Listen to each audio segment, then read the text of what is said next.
Okay, hello. We're having a little bit of technical difficulties tonight, including the fact that I forgot to do a horizontal format. But somehow the background music or the intro music's not working. There's always something going on tonight. I don't know what's up with the live stream player. Let's see. I'm going to check the audio. I tried restarting the phone a couple times also. I don't know what's up tonight. Anyways, let's see. A couple times also. Okay, so I guess we have audio. Let me see here. Where am I on the... Okay. Now I can see the live chat. Okay, so tonight is natural tools, right? Antler, stones, and bones mainly.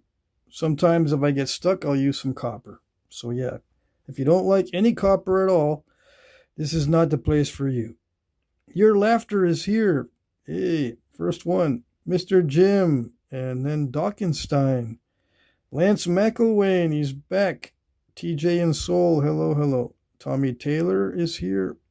Stoneface is here. Dakota Horn, hello. Mike Mason. Yeah, this is the final attempt, right? I got to figure out what's wrong with the intro music player. It works sometimes, and then sometimes it doesn't. Let's see. Explore Florida is here. AM Outdoors says it sounds good. Yeah, it sounds good now after I had to mess with it quite a bit. William Steenland just watched last night's live. Awesome stuff. Hell yeah, buddy. Ishi Arrows. Yes. Dakota Horn says audio is fine.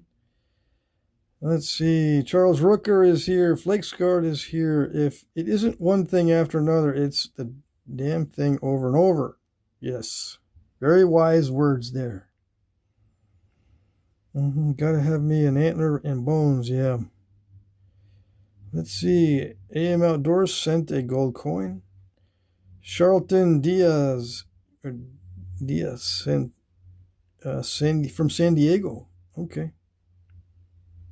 Tommy Taylor is here. Chronic Doom Scroller, good evening. Yeah, the stream dumped you because I turned it off twice. Yeah, Stoneface. I turned off the stream twice, and I had to restart it because there was something wrong with it each time. Red-Eyed Patriots here. I went to a big pocket knife show today and scored a bunch of sweet pieces. 20 other YouTubers there. Nice. Broke a 20-pound chert. 1/4 didn't need heat treatment. Broke up 20 pounds of chert. I see. Okay, so we're going to do some challenge stuff. I think we're going to work some obsidian tonight. Some of this is the challenge rock from Alan Cole in the box he sent me yesterday, or that I received yesterday. Anyways.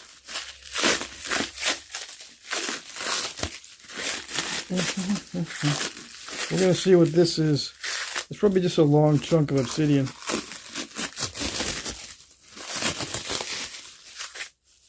These are hard to knap. Yep, for everybody. Don't feel too bad if you have trouble with these.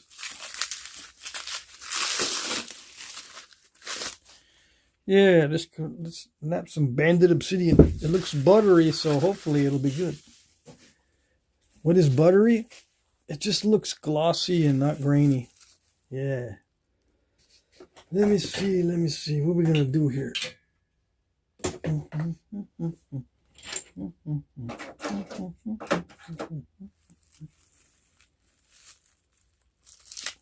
I think these are hammerstones of different colors.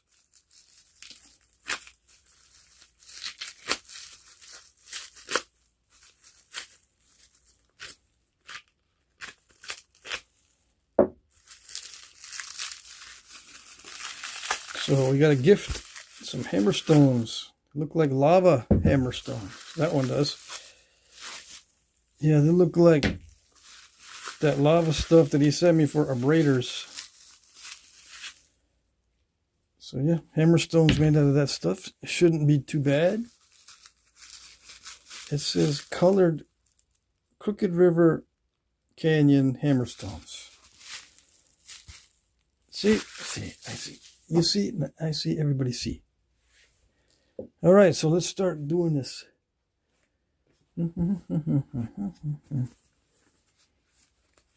This is not a timed challenge. I got like 2 hours, so I can take my time. I don't have to be competing with anybody. Right? Right. Mac Bales is here. Howdy, howdy. Marty Wybe is here. Hello, hello. Awesome. Everybody's here. Well, almost everybody. Let's see. I'm going to start tapping this with the hammerstone and see how it goes. Yep. Ooh, this rings like a bell. The neighbor's not going to like that. Yep. Challenge accepted. Yeah. It's funny how it snaps almost exactly in half. I didn't want to nap that whole thing anyway. It's not necessary. So that's what happened. Challenge accepted and finished. It only took a few seconds. Yeah. How's that? If it breaks at this stage, yeah, it would have broken further down the line, and I would have been even more in a pickle because it would already have been thinned. Yeah. So how do you nap those then? You didn't show us anything. Some people are going to say, yeah, you didn't show us anything. You just broke it. You know, it's not supposed to do that. We didn't learn nothing. Yeah, you learned you're not supposed to nap those long pieces. Break them in half on purpose. So you can do what I'm doing right now. It makes your life much easier. And if you want to make money at this, instead of making one big piece, just make like 3 or 4 little pieces. It adds up to the same amount of money and you spend the same amount of time. Yeah. I would have had to tiptoe through the tulips with that bigger piece the whole time. And I'm not even kidding. Right? I could be making excuses and joking around and stuff, but no. You'd be better off making 3, 4, 5 little pieces and selling them for as much as a big piece. It'll take you about the same amount of time. Because you got to be very careful with the big piece. I've seen guys spend days on big blades when they could have spent half that time and made the same amount of money with smaller points. But if you're doing it for yourself, like you want to have a collection of big stuff, then yeah, you could take all day. Okay. I have made stuff out of this triangular material. Longer pieces, but it's much easier to do that with copper because it's more precise. What am I looking for? I'm looking for a good billet. Let's see what I can do with the billet. And I'm trying to get familiar with what I'm working with here. What am I working with? This is part of my tool set. I have more than these, right? But I have this for my videos. If I was going to go out to the field or go on a trail or go out camping and pretend I was a napper back in the day, I'd only take a few pieces of this. I wouldn't take this whole set. Yeah. All I need is like my billet for my indirect percussion, 1 indirect percussion, maybe 2 indirect percussion tools, a flaker, a good sized notcher, and a reasonable sized billet. Let's see. Yeah, I'll take this billet and 1 very versatile hammerstone like this size or the size of one of these newer ones that I got. This is what I would take with me to the field at the most. I would probably just get rid of one of these indirect percussion sticks. I need an abrader. Where's the abrader? Yeah. So hammerstone, abrader, 1 billet, indirect percussion stick, mallet, notcher, and pressure flaker. That would be my kit for my points that I would make out in the field. I wouldn't take all this other stuff. All this other stuff is for options during videos. That's it. I might include a small persnickety pressure flaker. How's that?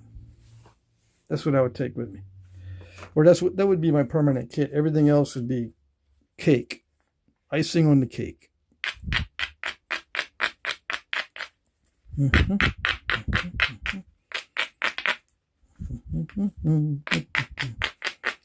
So is this much of a challenge, or should I work on a bigger piece? Did I ruin this challenge? I could get out a bigger piece. Yeah. Oh yes. I have some more bigger pieces in there. See if we can knock some of this off. Yeah, like that.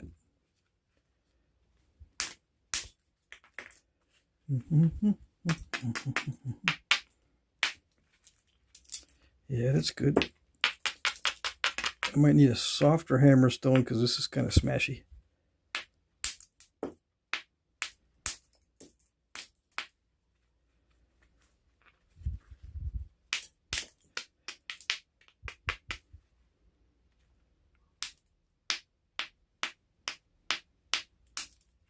This is not too bad. It's not too hard as far as hammerstones go.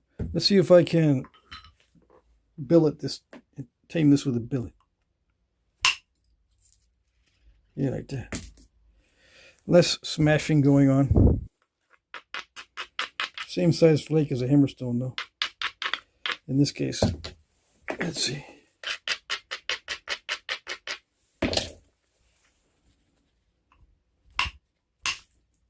Come on. See, it does cause a lot of cracks.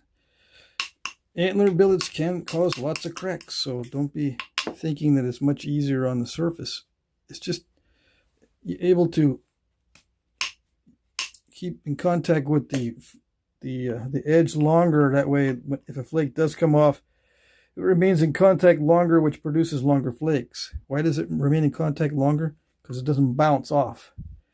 A hammerstone will bounce, and if it bounces off the edge, it's not going to produce a flake as long as something that doesn't bounce off the edge. And the billets do not bounce as much. They pull more though. That's the drawback. There's always pros and cons with this natural material stuff.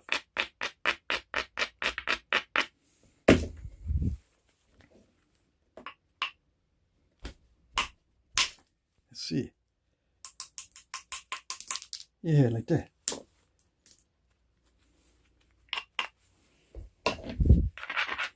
Roughen it up so it doesn't slip so much. That's the theory. I don't know if it works all that well. It's a little bit of a concavity there. I might be able to hit into that and see if I can remove some flakage.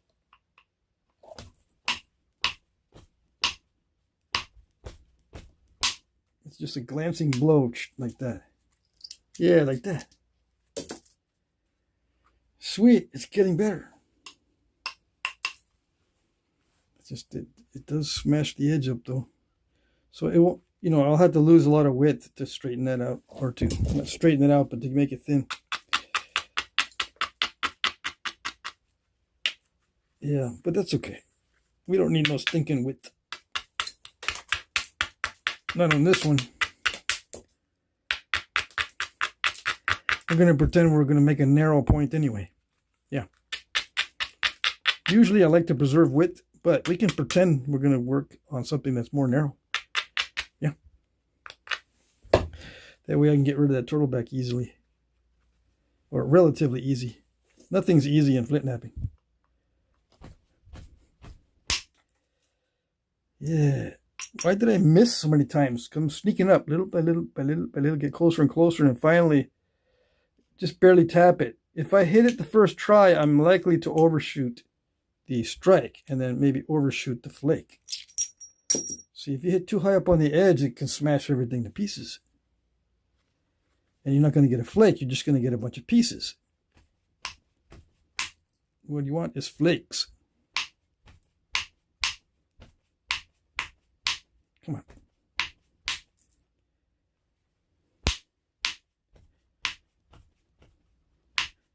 I'm hitting it right where I'm supposed to hit it. It's just not doing anything.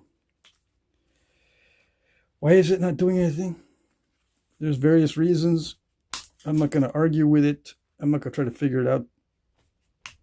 I'm just going to move on to another area.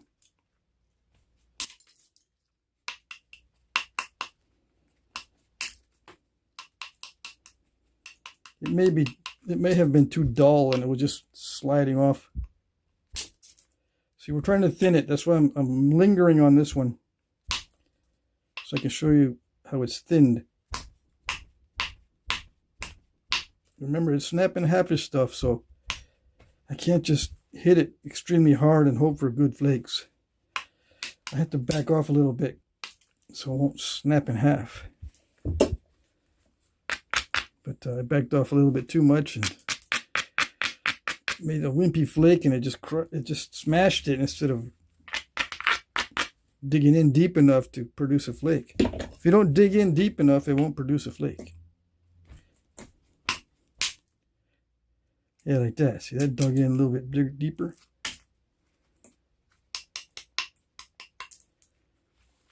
I had to change the position where I was hitting though. I had to increase the speed on this, increase the speed on that, because the speed I was using before wasn't working all that great.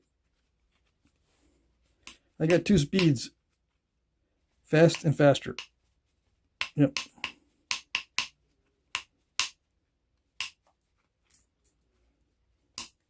I use the mass of the workpiece against itself. It doesn't work if I go slow. You don't use the mass of the workpiece against itself if you go slow. So I hit fast.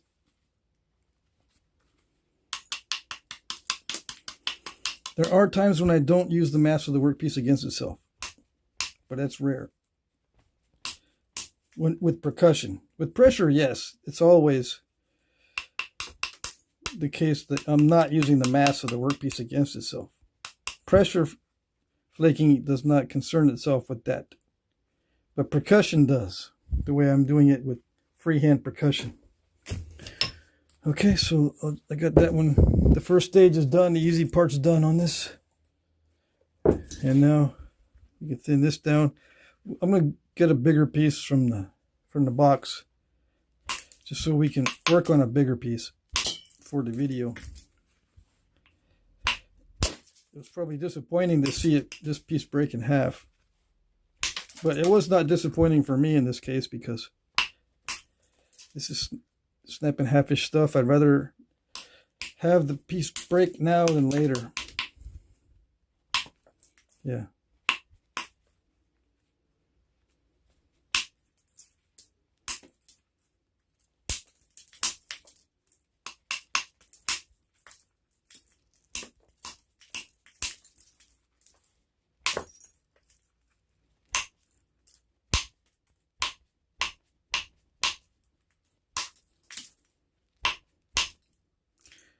Well, it's not doing it exactly right, but it's trying to do it.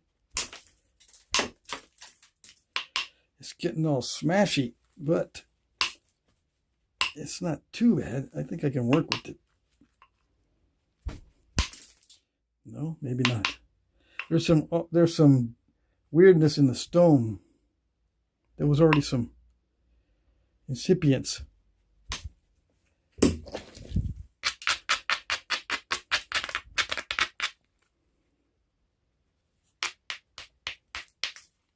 What if I use the abrader as a hammerstone? It's kind of soft, this abrader. It may not bounce off the edge. When the hammerstone is soft, it doesn't bounce off the edge as much. And it allows you to remain in contact with the edge while removing the flake for a longer period of time, which produces a longer flake, usually. There's nothing for sure.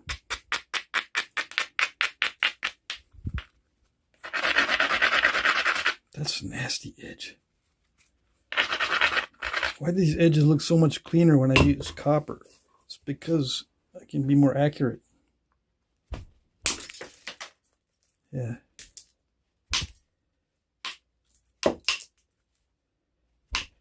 But I also think there was some incipience on that edge.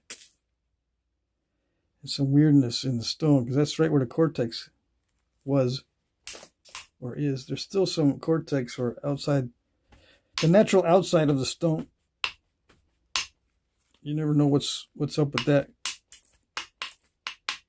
It may have been battered by nature, you know, forces bumping up against the stone or against the obsidian in nature, messing up the obsidian, causing incipient cracks and stresses in the obsidian.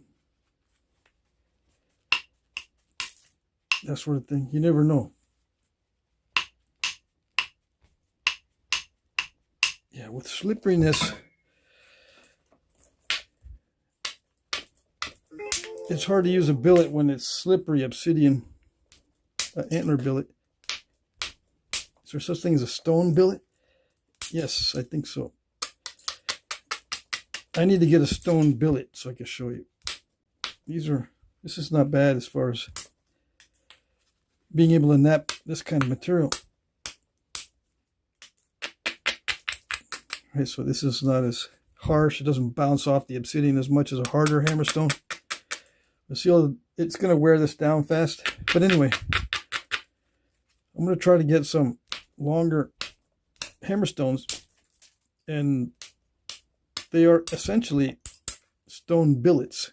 The longer the hammerstone, the more it looks like and becomes a billet. Okay. I have seen some that may have been artifacts. I've seen long hammerstone-ish looking things, but I wasn't sure if they were like pestles with impact damage on one end of the pestle, or hammerstones or wood or stone billets. Yeah, it's hard to tell.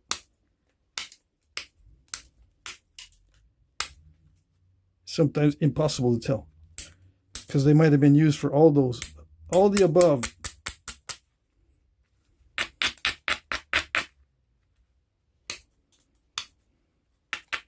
Okay, so that's the easy part done on that one. Okay, so what else we got for big pieces that might be challenging?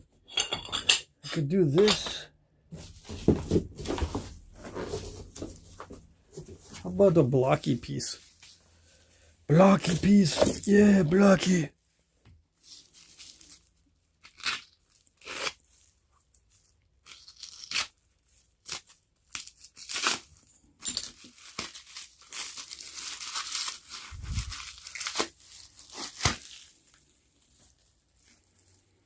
Dakota Horns says, everyone hung up on the length of time Earth has been around. Adam and Eve were told to go forth and replenish the earth. Replenish means to repopulate.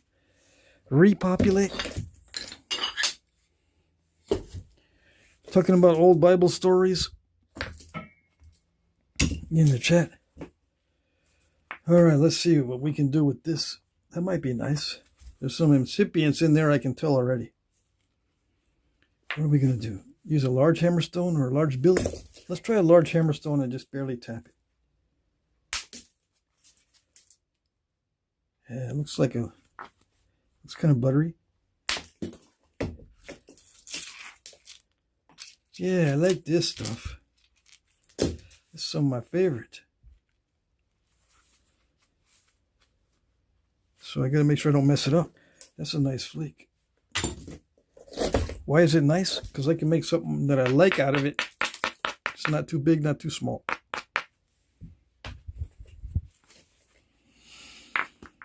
This is, yeah, we don't know. We don't know what we're going to do. Nope. We're going to do that. Yeah, that's what I wanted to do. Okay, so it's got some banding in it. So we got that piece. And this kind of went crazy toward the end, but obsidian likes to do that. How about this as a challenge rock? Let's try not to break this in half. Yeah.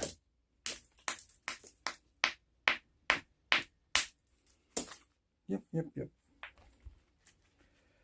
Let's see here. If I missed your questions, I apologize. I'm not going to check the chat all that often. These are practice sessions for me on Saturday, Sunday, because I need to get back into doing the natural tools. Oh, yes.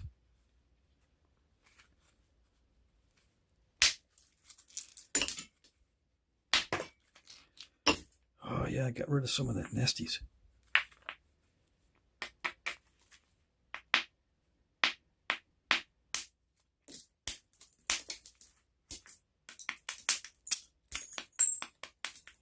Yeah, I'm not going to use the billet too much on these pieces because it's very slippery. I've got Axis deer billets. A very hard antler. Hard antler tends to slip on the obsidian. Yeah. So it doesn't really do much good.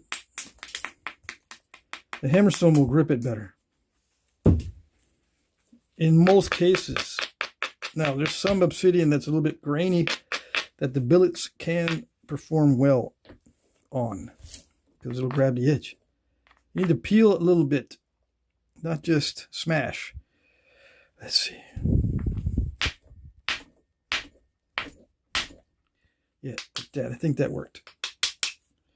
It's dicey to keep hitting obsidian over and over again, but this, I was actually smashing more off the edge of the hammerstone than I was off the edge of the obsidian, so it worked out okay. That's not a bad flake.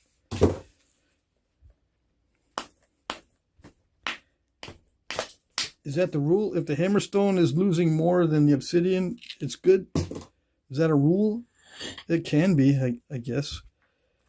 Rules have to be tested over time, so I think that's a good rule, but I don't know. If there's a couple of exceptions that are really bad exceptions, then we can't use that rule. But if there's not any major exceptions or objections, yeah, it can be a rule. Nice. Yeah. There. Throw it in there. Throw them in there so delicately. Throw them in the box.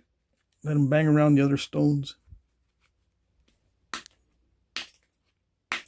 If they're going to break like that,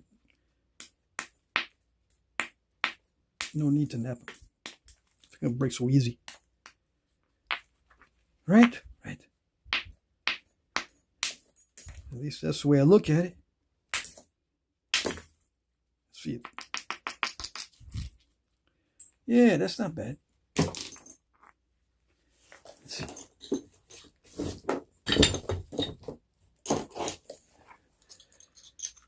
Was that? I tossed one of these pieces in here. Did that break? No? Okay. I thought that looked like it had broken. Alright, so let's see. It's all kind of wonky, but that's how we like it.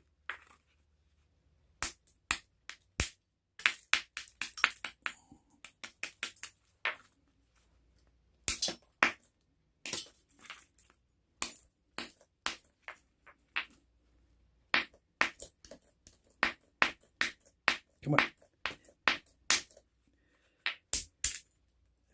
Yeah. I can see where this is going.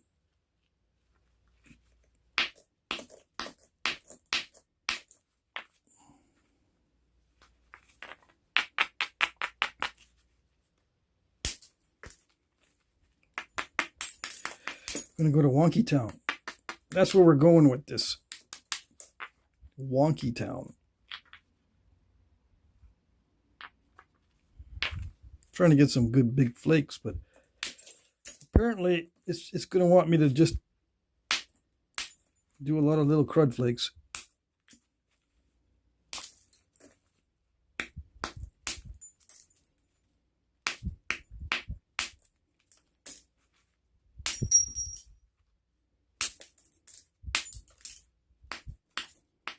And if I get a fancy flake, I'm not doing it on purpose. If it's a long, fancy looking flake, I'm not doing it on purpose. I'm just trying to get small flakes that'll remove the thick spots. If it travels, it's a bonus. I need to turn the fan on. Man, the humidity is terrible. It's brutal. It rained. Oh, that's better. It rained a lot just before the live stream.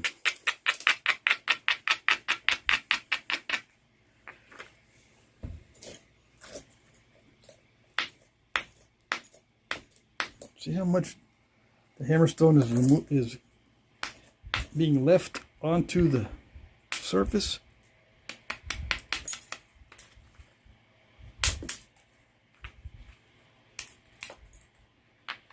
Is that bad? No, it's not bad. It's just if this feels like it's going to start becoming my favorite, it won't be my favorite for long because it wears down so fast. I'll need a new one very soon. And the faster it wears down, the more it changes, right? And you've got to make the adjustment for the weight change. It's kind of gradual anyways. So it's not too bad to make the adjustment because it's gradual. The weight loss of the hammerstone is gradual. But there's still that subtle difference. And you know how it goes. Subtle differences make all the difference in flint knapping. It could mess you up. That change in the hammerstone weight. The change in the abrading weight doesn't matter. If your abrader wears down, it doesn't matter. But if your hammerstone wears down, it's going to mess up your flint knapping.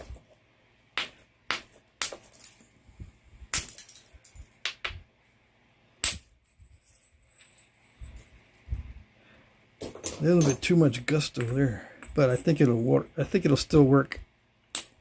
Let's see, I didn't sneak up on it. That's what I get.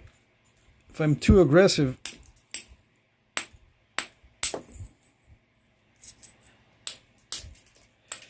it tells me that I'm taking too many chances. See, I'll scoop it out. Yeah, I may have messed it up a little bit. How do you unmess it? You just have to make it more narrow, that's all. Yeah. That's the cure for a lot of these mess ups is just to make it more narrow. But then your width to thickness ratio gets messed up. You end up with an almond shaped thing. The default shape for everything is almond shaped. Yeah.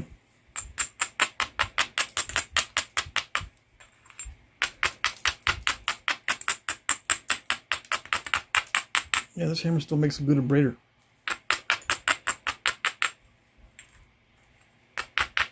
Alright, let's see.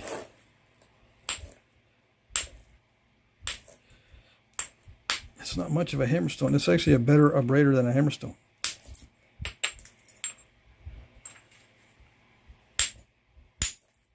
Yeah, okay, that's good. Finally a quote-unquote good flake. That one went right in the box.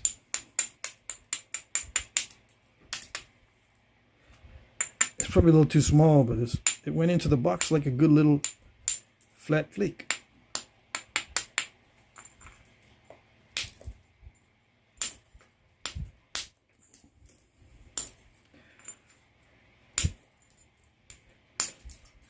Okay, I think I'm almost done with the easy part.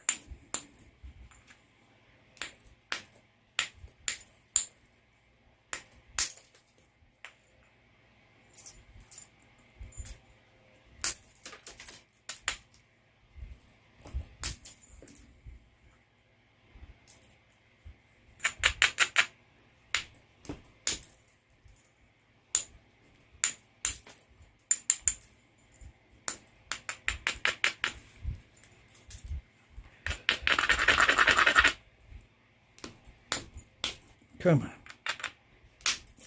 Yeah, like that.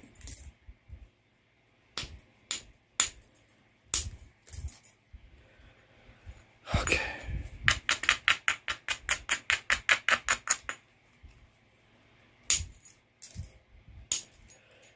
We still have not left Wonky Town. Just to get out of the town, it's taking a while. Reminds me of my trips with the family. It takes us forever just to get out of town. Never mind the time on the road.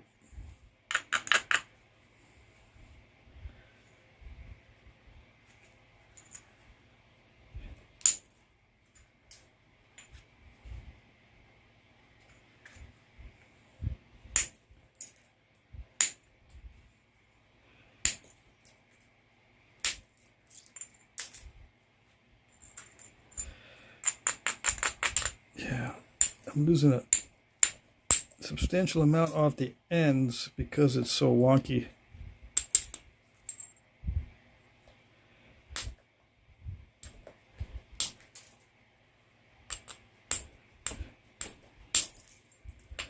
Man, that edge is very smashy. But it may be because there's incipient cracks in there. But there shouldn't be too many because I'm using a very crumbly hammerstone. So it shouldn't be causing too many problems. A hard hammerstone installs a lot more incipients.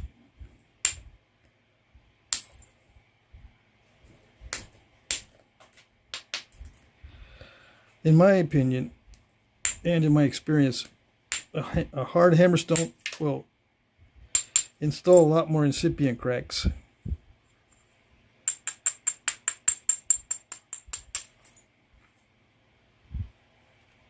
That's good enough. I'm going to check the chat. Clean up a little bit.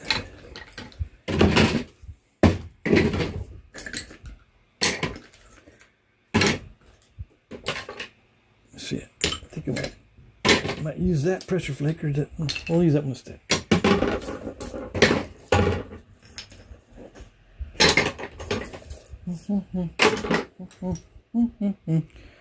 There's a notcher. Alright, so I'm going to use some of the new hammerstones and the new abrader. I need a pad.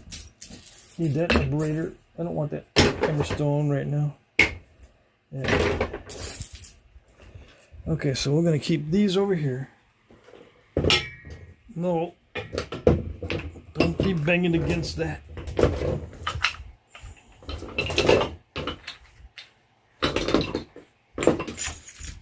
So in 30 minutes I made 3 bifaces.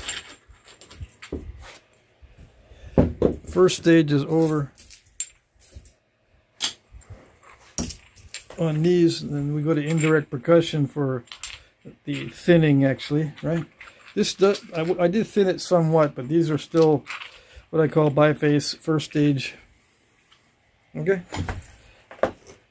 Yeah, all stages are bifaces, but not all bifaces are the same stage. All right, there's you'll understand that later.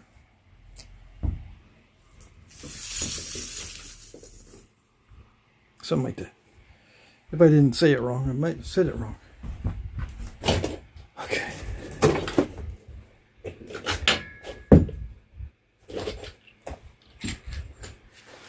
I think I got glass in my boot. Hold on. My gaiters are not working anymore. The Velcro is coming off. I gotta re-stitch it. Yep, there was a little bit of glass in there. I saw them chips. Yep. All it takes is a few little chips and it'll do you in. Yeah. Sitting there. I'll be sitting in there half the night trying to dig them out.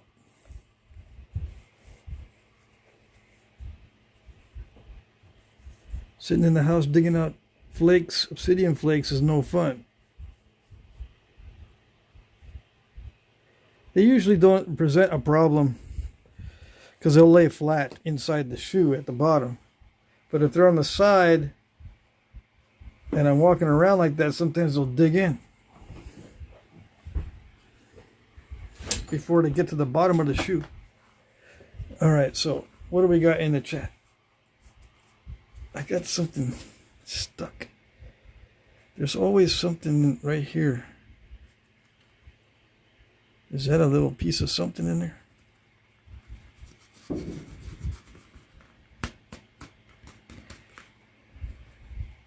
See, any little itch or scratch from some poking through will interfere with the Flintknapping because it's uncomfortable.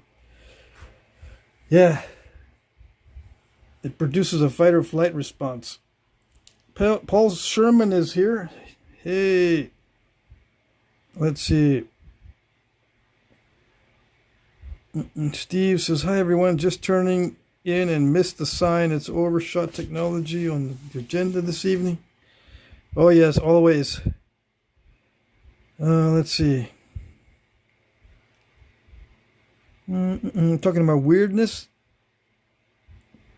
Alan says, sorry, missed the beginning. He was packing for a vacation. Wow. Usually for me, vacations are work. Yeah. Usually people's vacations are enjoyment, right? For me, a vacation is a lot of work. My enjoyment is staying home and doing nothing. No travel, no nothing. That's my vacation. Why do I mention that? I don't know. I'm just inserting myself into the conversation, putting in my 2 cents.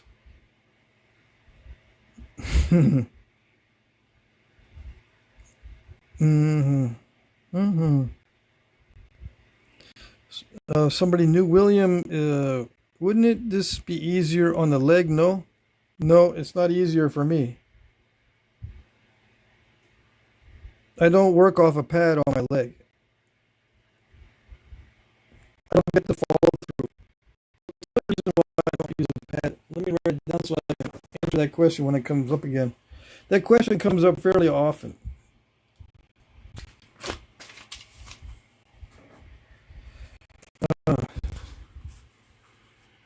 Let's see, why no leg pad? Leg pad / leg work. Why? Why no leg pad leg work? Because I need follow through.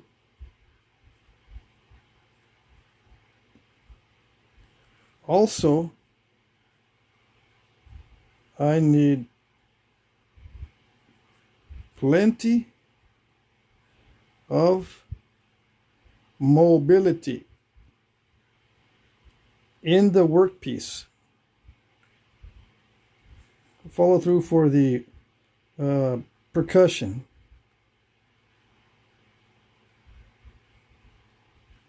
That's pertaining to percussion. Mobility of the workpiece. Okay.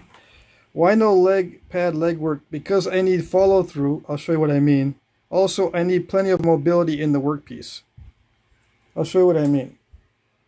I do sometimes work off a pad, but I never let the tools or the flakes touch my leg. Okay, if I'm working off my leg like this, I never let the tool touch my leg, and never let the flake touch my leg either. It's always out here. The flake goes free. Yeah, it may touch incidentally, but I'm not intentionally supporting any flakes. Any support, incidentally, not intentionally, comes from my hand. Sometimes I'll have it resting on my leg, but this, I never touch my leg with the billet or the hammerstone. It's never like this. It's never like this. That, for me, limits my ability to have mobility in the workpiece, and there's no follow through. It just stops right there. I want to be able to have follow through. One main reason, because I hit extremely fast and hard. Remember, I got two speeds, fast and faster. Okay? I need to follow through. One, to prevent bruising, right? I couldn't use a real thick pad to prevent bruising. And also, a hard strike sends the flake flying very, very fast. So I'd rather have it fly there than fly into my leg. Okay? So it's just the way that I nap. It's not only easier, it's essential that I don't work on my leg. It's not only easier, it's essential. Okay? Good question. I hope I can answer it later in a more concise way. I can't figure out how to explain things concisely because there's so many variables. But I'm trying to get better at that. Okay? All right. Let's see.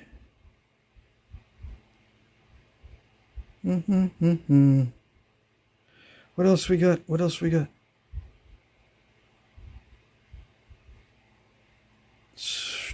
What is this? Follow through produces sweet flakes. Oh, yes. Yeah, Prairie Ghost Ken. I have a habit of hitting my leg with my bopper or hand like that. Yeah. Follow through produces sweet flakes. Great, bro. I haven't had anything to share because I'm really low on obsidian at the moment. Okay. Somebody's watching while walking to the grocery store for cat food and human food.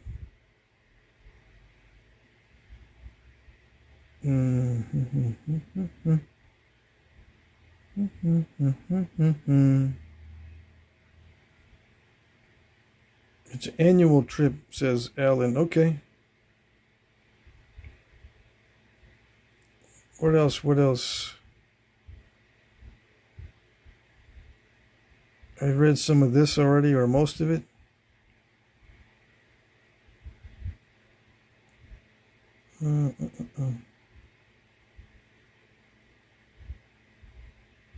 Let's see.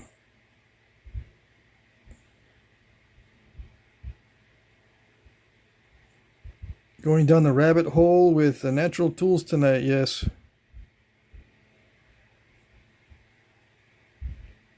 I'm looking for questions and stuff. Super chats, maybe. I don't know. Maybe I can be nosy and interject myself into a conversation somewhere.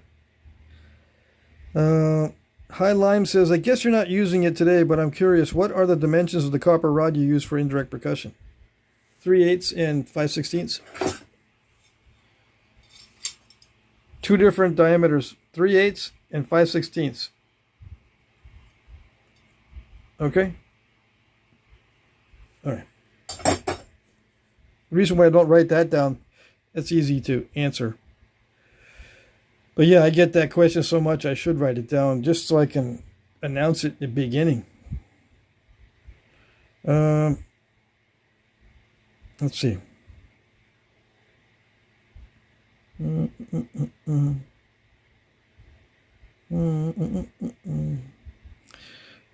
Copper that is purer than any of the planet for no reason. Let's see. I don't know what that means.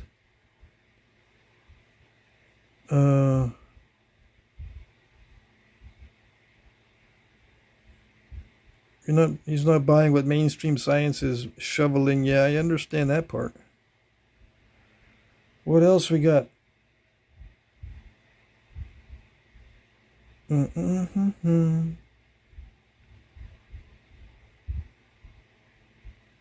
Let's see. Okay, so I think I've seen all the questions. Yeah. I broke up 20 pounds today of Comanche chert. Some of it would not break. I'm guessing it needed to heat treat it? Yeah, probably. Pat, you missed the discussion on the copper blades 9,000 years ago from the Great Lakes. Yeah. Yeah, there are large copper pieces made by the Native Americans. I don't really like to get into conversations like that because people exaggerate. and call the large blades swords and stuff. Yeah, I saw. I think I saw that in my feed. I did not click on it. I don't. That kind of video, I think, from that content creator has a lot of exaggeration and lack of general knowledge. Let's see if it's the same one I'm thinking about.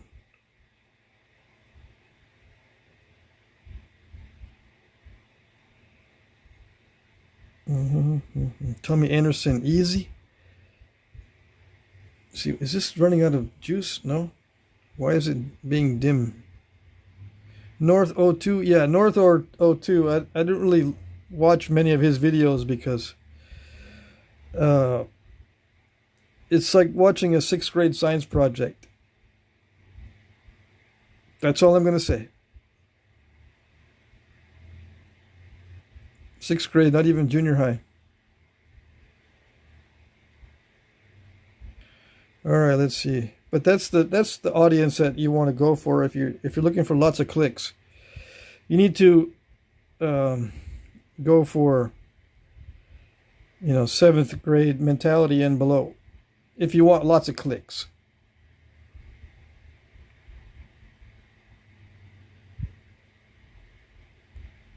I would say even elementary school, basically elementary school mentality for lots of clicks. Yeah, because I can look at different live streams. Let's see. Will it allow me to look at different live streams? When I'm in the vertical format, I can look at different live streams while I'm viewing my own live stream. Maybe I'm not in the right window. But you can see the number of viewers on each live stream when you scroll through, do the doom scrolling, and you look to see who's got the most likes. Or the most viewers, I mean. And they're very, very simple. And most of the time, the people that are in the live stream are not talking to their audience. The ones that have lots of viewers and lots of clicks, lots of likes, and they're not talking to their audience. They're just showing something on a continuous basis, like sawing wood or feeding fish or stacking cups or making pizzas. Yeah, I tested the long spiral. I got 2 bifaces from it. I immediately broke it in half. That long spiraled piece. I immediately broke it in half. So I dodged the bullet there because it's probably going to break in half anyway. Those long pieces that are thick, they're best done with modern tools. Yeah. I should have waited. But I was thinking, no, I can start doing it with natural tools. I got enough practice. But no. Dakota Horn says, thanks for being down to earth, Patrick. Yeah, thank you. So yeah, that stuff that the long spiral piece was made from is snap and half-ish. That banded stuff. It's nice material. It's nice and shiny and glossy and looks like it'll sharpen up well. But it's snap and half-ish. William Steen, today was my first time napping. I couldn't stop 3 hours in soup weather from hell. Yeah. You must be in that storm weather. There's a bunch of storms. There was a bunch of storms in the news. Let's see.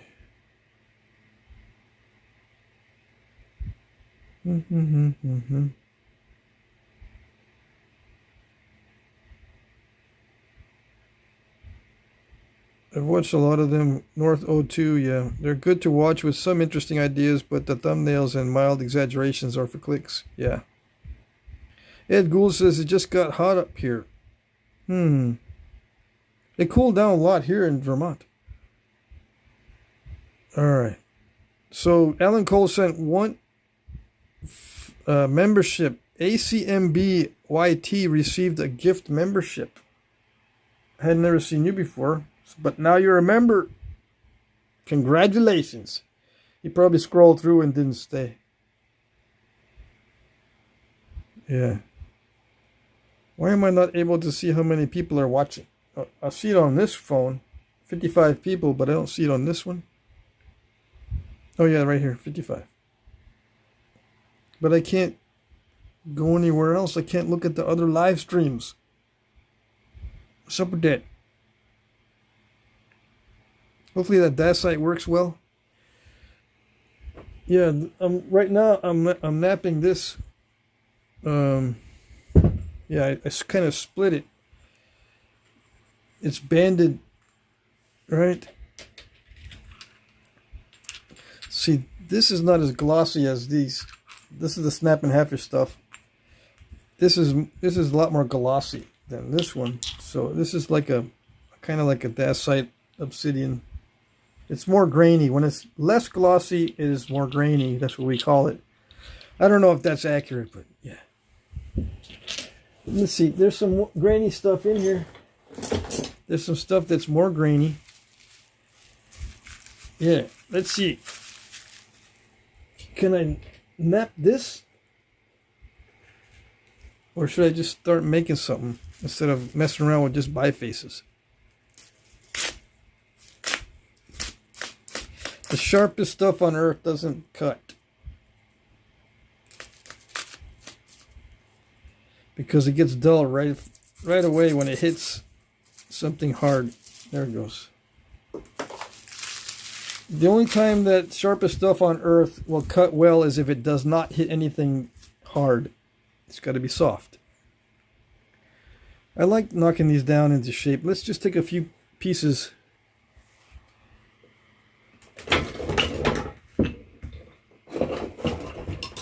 And see how it works.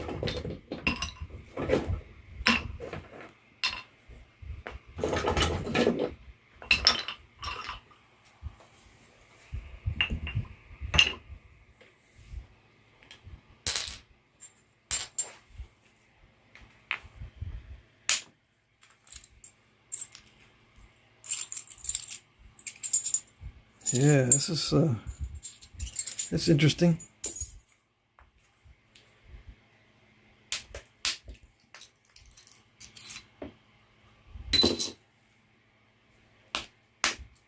I need 2 gloves before I cut myself.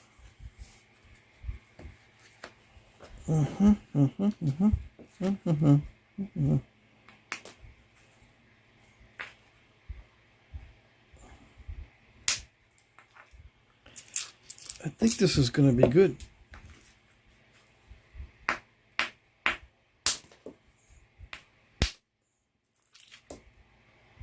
It's a little bit grainy, but it's all right.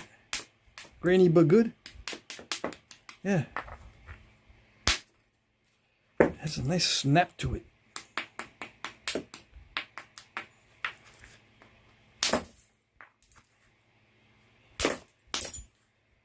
Yeah.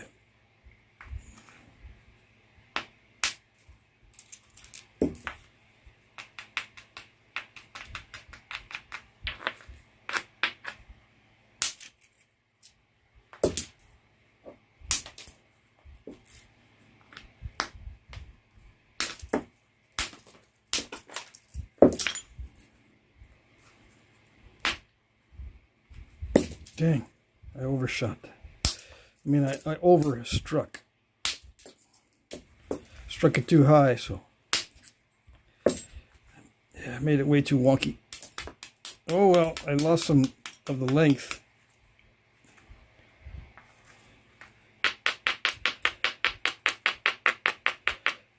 Yeah, you gotta watch. I don't get too carried away and try to do everything on the first strike. It's better to try to sneak up on it.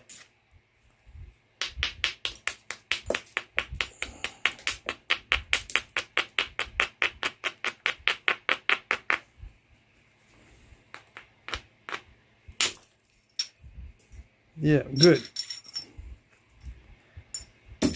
It naps well, actually. If that was not a fluke. Yeah, I think it'll nap well. This particular stuff.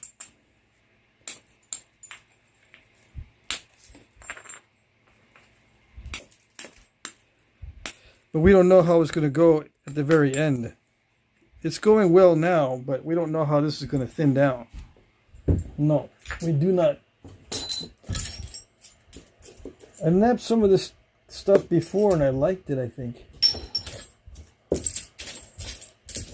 It's that mid-grade dacite. Not too glossy, not too grainy. Yeah. Where do I put these things? Most of these dacites I put on a range of between 6 and 7 for nappability. And it's only 6. That's a very low number. It's only in the 6 range when it's snap and half-ish. The snap and half-ishness drops it down by 2 points. So it normally would be an 8, but it goes down to 6 because of the snap and half-ishness. Like this stuff, it normally would be an 8 if it didn't snap in half. This really glossy, non-translucent obsidian. It would be so nice if it didn't snap in half. Easily. But this gains a point if it doesn't snap in half. It starts lower, but it gains a point. Why doesn't it gain 2 points? Well, because it's not all that predictable. I really don't know. If it's hard to judge. It's easy to downgrade something, but it's very difficult to upgrade it.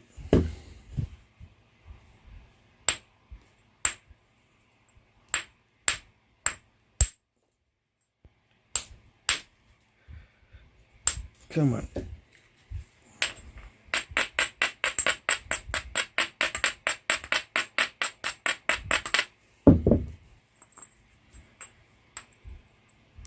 No, no, no. It's not skimming. It's not, it doesn't like to skim. That's not a good sign. You know, skim the flakes off. I should be able to peel these little thin flakes off of this. Maybe with a billet.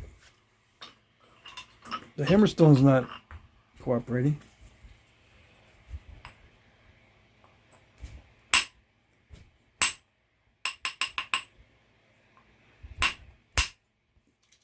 Yeah, kind of like that, but I shouldn't have to hit it so hard.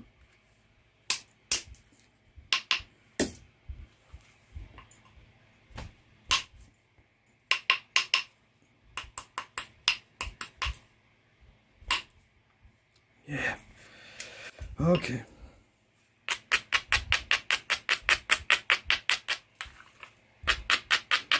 It doesn't like to be thinned. I thought it was going to nap well. Yeah. Dang. It does not like to be thinned. Oh well. It was napping so good when I wasn't trying to thin it.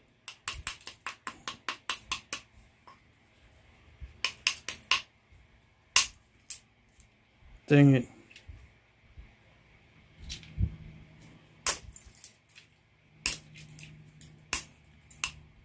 So what do you do when it doesn't want to be thinned? Well, you don't thin it a whole lot. That's what you do. How do you master it and force it to disobey physics? Just force it to do whatever you want. I don't know, you can force it in your imagination. No one says you can't be using your imagination to do all kinds of creative stuff. Creative. You know, no one says you can't think that you're doing it. But in reality, it'll kick you in the butt.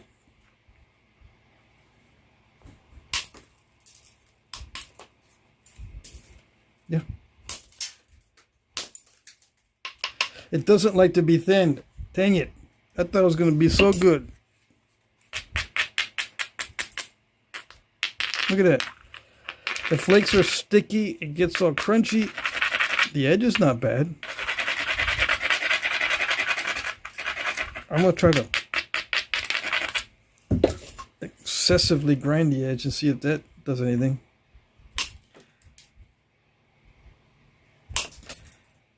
Yeah, I guess it does need some excessive grinding.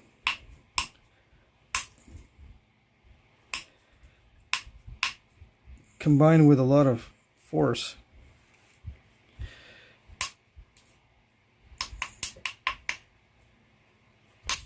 Yeah, it does not like to be thinned. Oh well.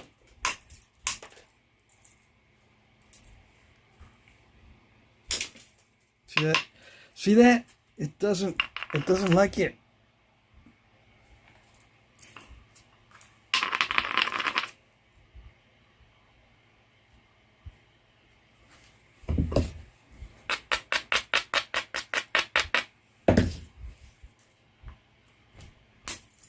No.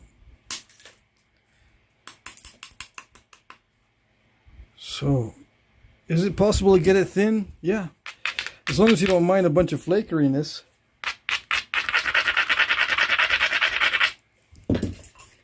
Some people don't mind it. Come on, this is ridiculous.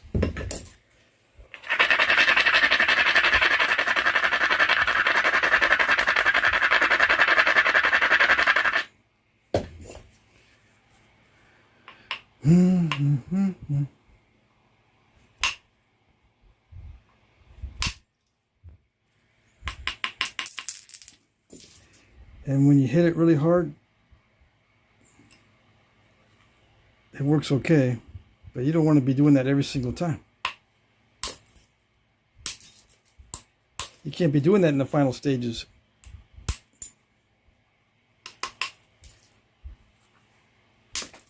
You got to be trying to skim off flakes, really thin flakes.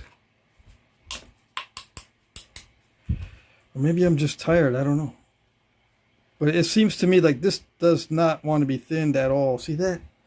That weird surface? That's unusual. Yeah. But, you know, if I use copper, it's a lot more precise. I can plan these flakes a little bit better. When I aim small with copper, I hit small. When I aim small with the billet, I hit all over the place. Yeah. With an antler billet, I mean. Yeah. Antler, you aim small and hit big. Yeah. It's just the nature of the tools. Yeah, you can get good at it if that's all you use, so that your brain doesn't get confused between that and other materials. Some guys, that's all they will touch. They won't touch anything but stone, bone, and antler. That's it. So they don't mess themselves up.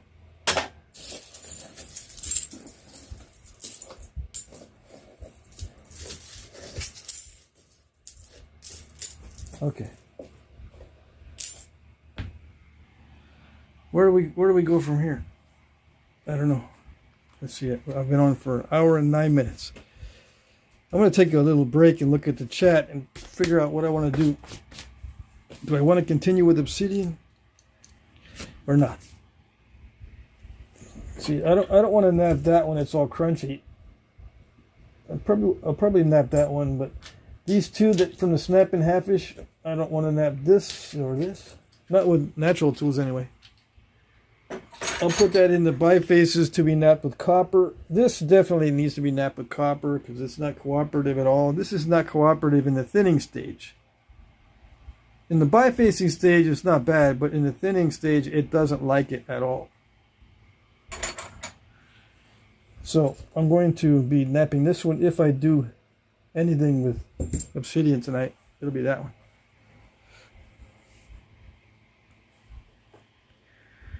Alright, let's see. I really enjoyed the reverse percussion experiment you showed last night. I did not show a reverse percussion experiment last night. That's an old video. Right? You know it's an old video? Hopefully. Red Lemur. Dang it. Okay, I have to say it. Who's the first pet use the force? I don't know what that means. Doc V, I found this stuff before a few times. It really likes more of an inward strike that drags off on a higher than normal platform. Yeah, too much to remember on that. I don't doubt it. I'm not saying you're wrong. I don't try to remember all that stuff. I just try to adjust to the piece as I go. Yeah. That's the way I nap is I'm too stupid to remember all this. I can't remember this stuff. Seriously. I can't remember that particular type of obsidian needs an inward strike that drags off on a higher than normal edge. I can't remember this stuff. So I just try to adapt to each piece on the fly. That's the way I nap, yeah.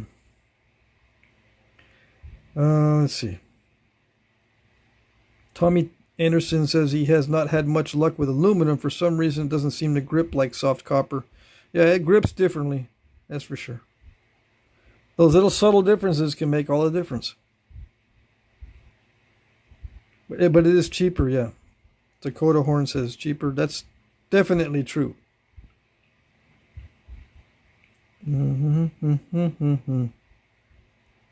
Yeah, I buy all my copper rods from eBay.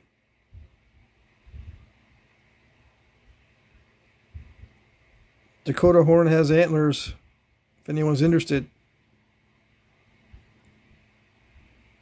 Somebody was begging for, well, this was on the comment section of a different video, I think, but somebody wanted moose antler or some big old, Will Lord type of behemoth bopper.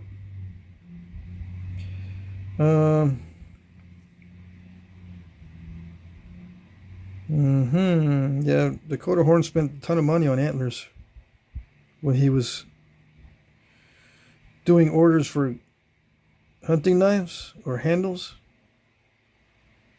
Let's see.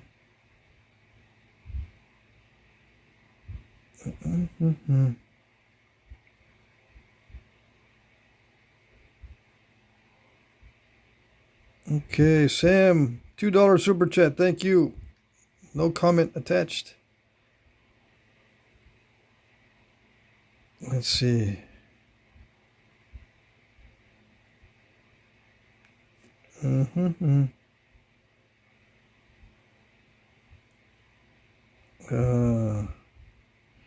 Do I watch the down under ones? I don't know what that means. Obviously it's Australia reference, but I don't know what that means though. Okay. Let's see. Yeah, use the force. I'm going to try to use the force. Yeah, the indirect percussion video is an oldie. I used a metal rod hammered into a wooden stump. Andrew Muntz is here. Hey, Wes is jamming out. Yep.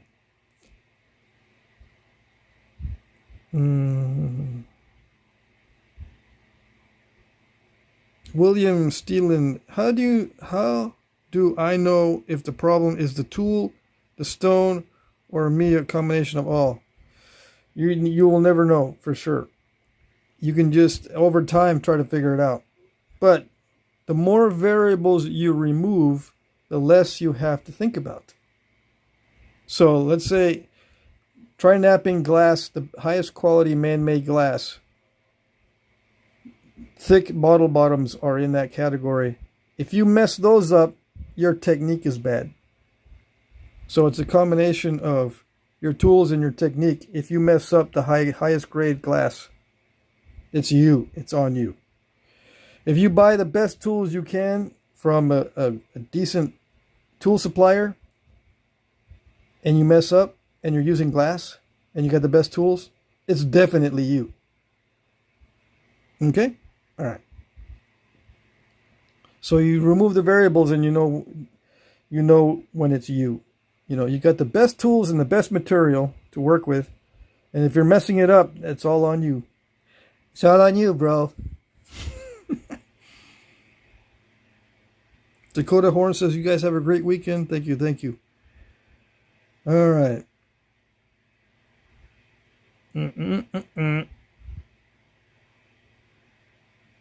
Cool, says William. Cool, yeah. Okay. So what are we gonna do? I think I'm just gonna continue with that black dacite obsidian. A lot of the rock sellers call this dacite. The Overstreet Guide calls this dacite. I've been calling this stuff dacite forever, but I've had so many people correct me on it that now I just use both terms, dacite obsidian. I had to put them together. Yeah.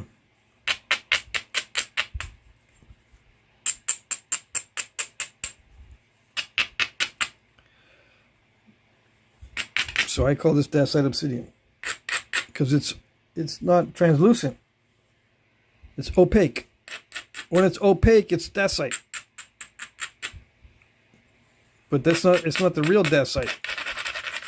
And people get bent out of shape in the comment section. But those people are mostly gone nowadays. They can't stand my consistent ignorance.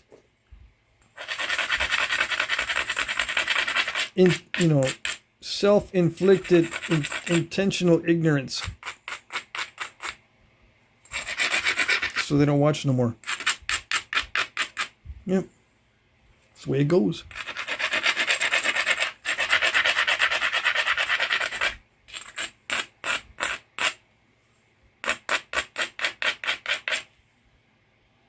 Willful ignorance. That's what I was looking for.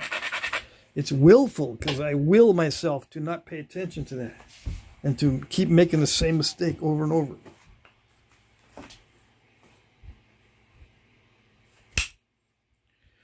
Yeah, like that. Let's see. Oh, yes. No. That produced a crack. So we'll see. I can't speak too soon.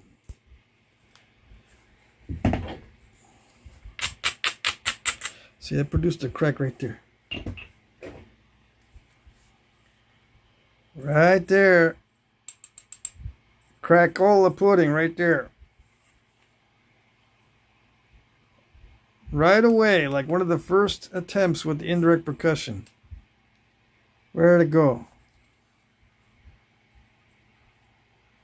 There may just be like a little layer inconsistency in these bands. But that right there, I gotta watch out for that stuff.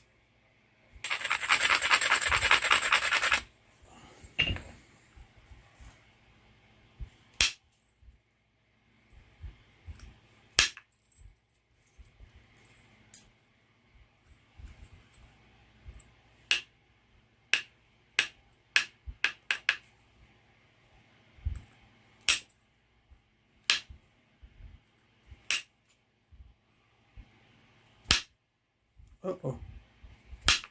Yes, there we go. If it's going to give me trouble, I'm going to break the end of the antler. Switch to a... I'm going to have to keep switching back and forth. It's okay. That's the nature of the tools. There we go. A little bit too much gusto. But it's effective. Yeah, there it goes.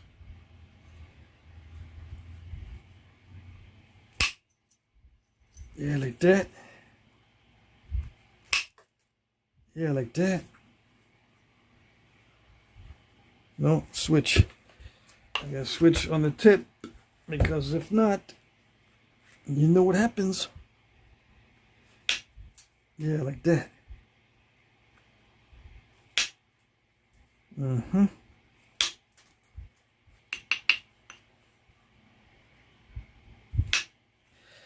It's starting to chew on the antler though.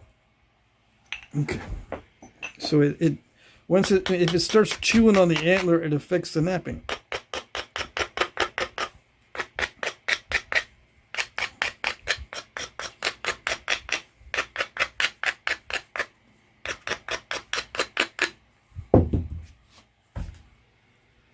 Yeah, it makes it so those flakes don't come off in the correct way. They start getting all wonky. Yeah, a wonky tip or whatever produces wonky flakes. Come on. I just ground you down. You should be able to behave, but no. So you skip it. I'll get that tip worked down with pressure flakes.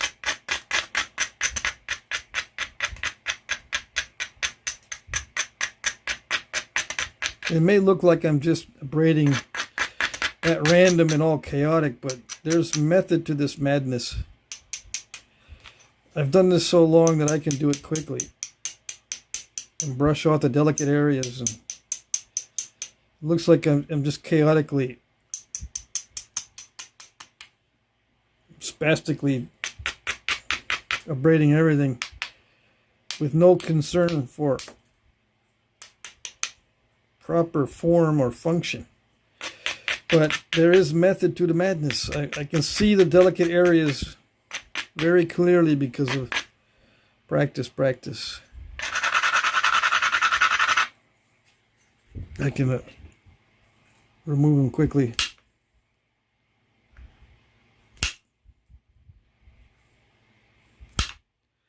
Come on, I'm going to have to switch the flaker again.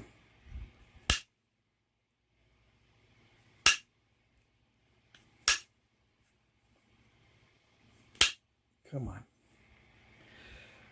Don't tell me it's only going to work on the very tip. Yeah. Yeah. It's only going to work on the very tip.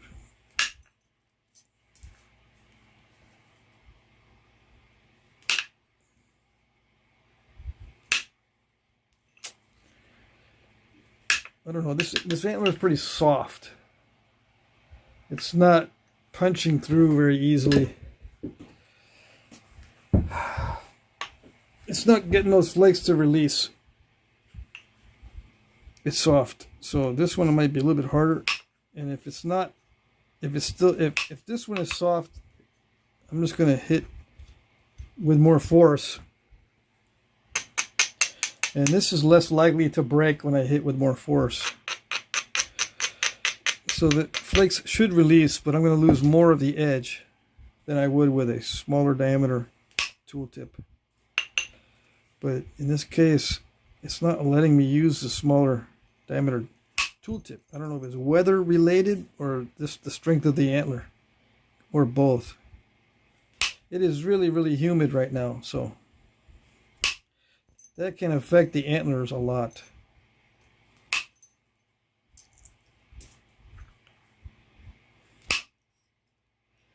Yeah, but this bigger one seems to be working better.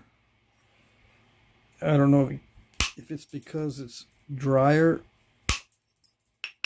or harder, or just I'm using a bigger surface area. The obsidian likes a bigger surface area. When I'm trying to peel off a flake, a bigger surface area on the edge, you know, remove more of the edge with each flake, or what? I'm not sure exactly. I'm just trying to adapt as on the fly. That's the way I always snap. I'm always trying to adapt to the material on the fly. Whatever seems to be working, I'll get into that sweet zone and stay there. And hopefully I don't have to think about it too much.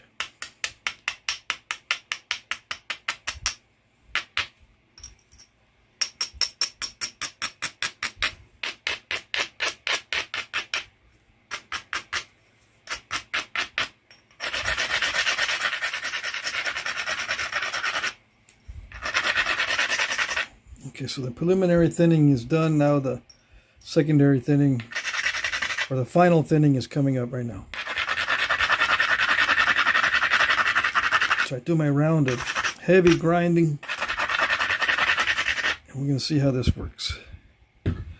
This is when if it's going to rear its ugly head, it rears it at this stage. Is it going to like being thinned or not? We'll see. I think it will like being thin. Yeah. Well, but I can't speak too soon. If I do, it jinxes it.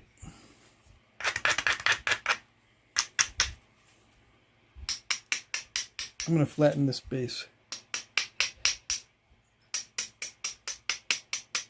It's actually easier to work, for me, off a flat base.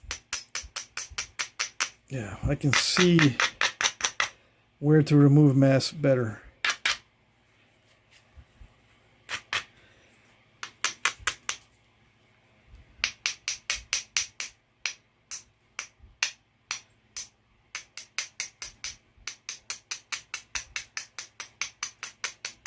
I could do a thinning flake, something like a flute. It's very dicey on obsidian though.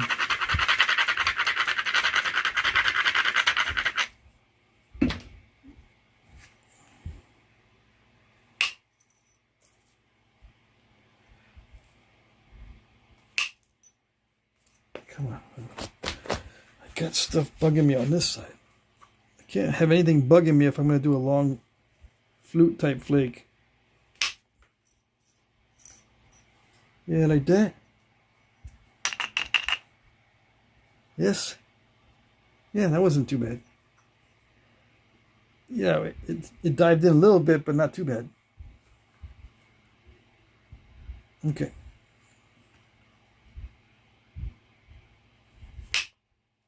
Yikes. It worries me when I hit it, it doesn't do anything. Yeah, it did actually dive a lot. Well, we still got some meat in it, so I don't think it's in danger of snapping. But yeah, it wasn't too smart to do a long flute flake. But at least it didn't snap.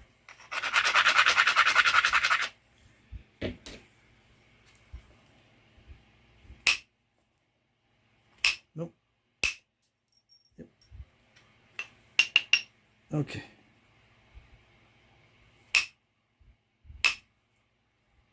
All right. I see where you're going. I see where you're going. I gotta try to get rid of that diving crack. I'm gonna intrude into that flute flake because I need to get rid of that diving crack. That's more important than preserving the look of the thing. Come on, I need to get rid of step fractures as well.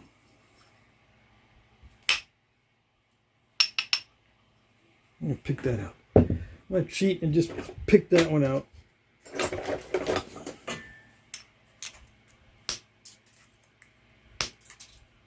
Yeah, those flakes are flying to the top shelf of my shelves. See, I needed to pick that out. Okay.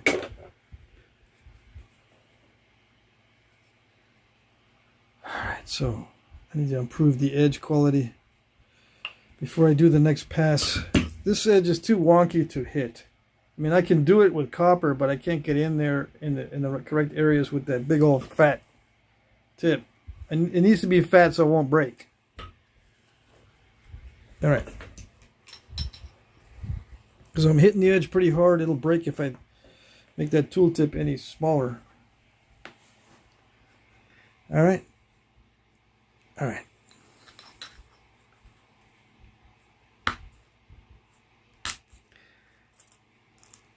It's a little bit too ground down for pressure, but if I just apply a lot of pressure, it'll be all right. Yeah.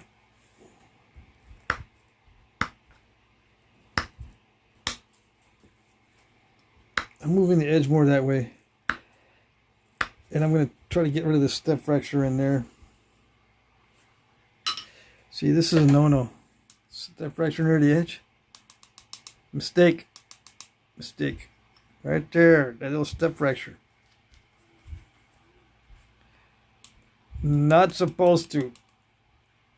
It's okay to get a little bit of a dip. As long as you have a ridge somewhere, but this step fracture is no good. This dived in. Where did it dive? This is no good here. That can open up and it can snap right across the whole thing. if I leave that as a weak point. So I got to take off this mass here, but that step fracture is in my way. I could do the other side, but that's like plan B. This is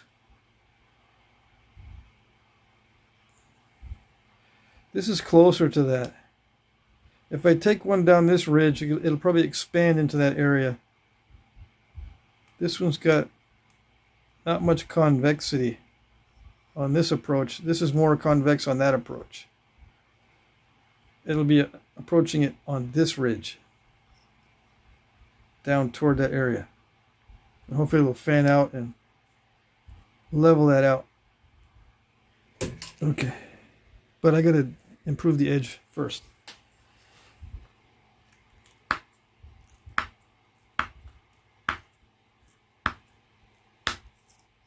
Come on. It's not cooperating. All right, so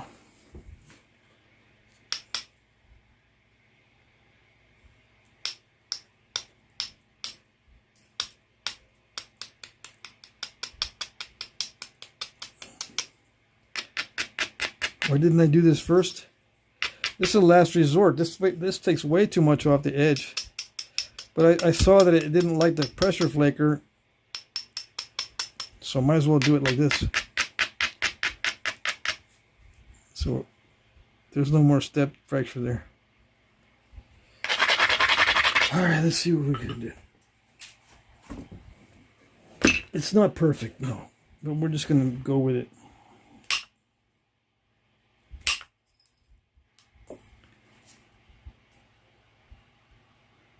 Okay, so it kind of fanned it in the right direction. It just didn't smooth it. It just kind of went around the obstacle. It went around this way and that way.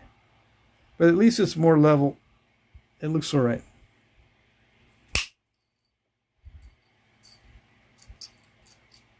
These flakes are breaking up, which it kind of worries me that it's going to be snapping half-ish. If those flakes keep breaking up like that, I don't know.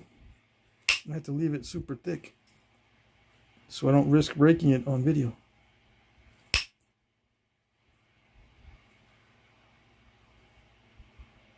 I think that's probably as far as I want to go. Right here in the middle anyway. I can thin it down more there because it's more narrow. But in the middle, I think I'm going to leave it that thick. Yep. Maybe one more flake somewhere. Move the edge that way.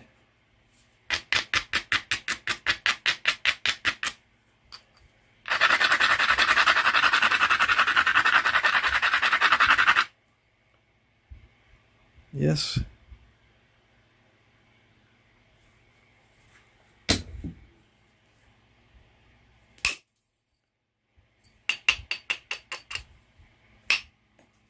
Come on.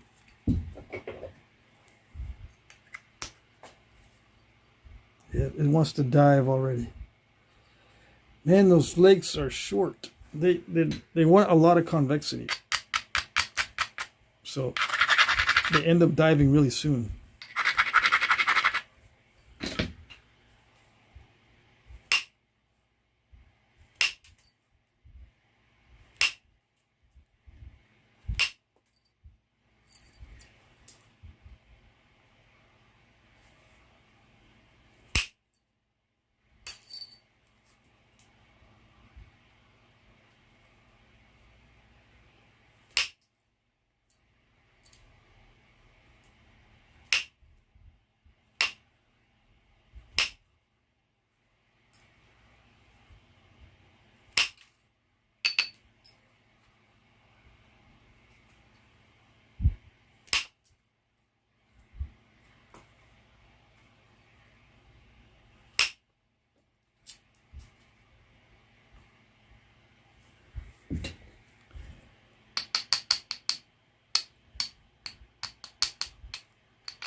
Okay.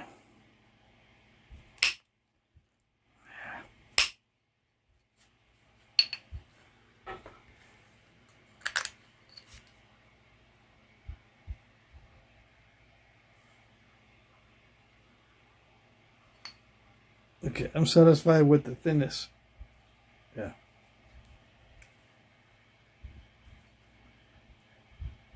Yep. Okay.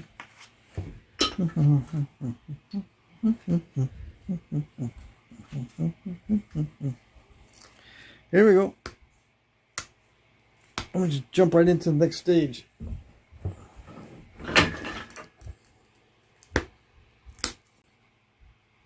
Yeah.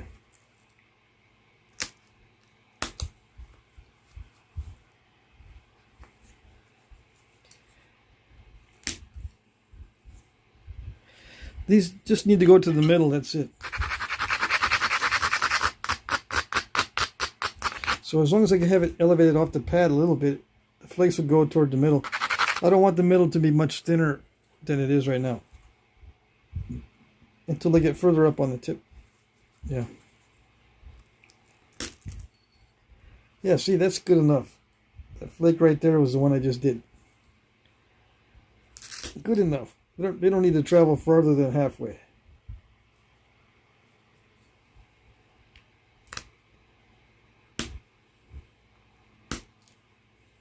As I get near the tip, I can thin it down. Taper it.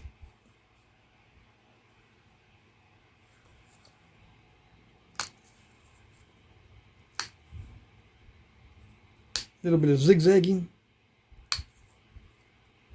There was a thick spot right there.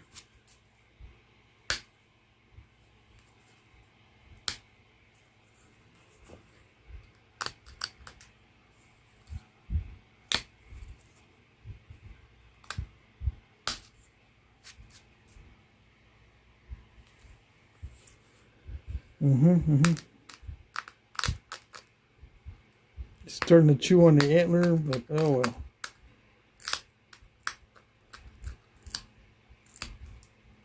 Okay.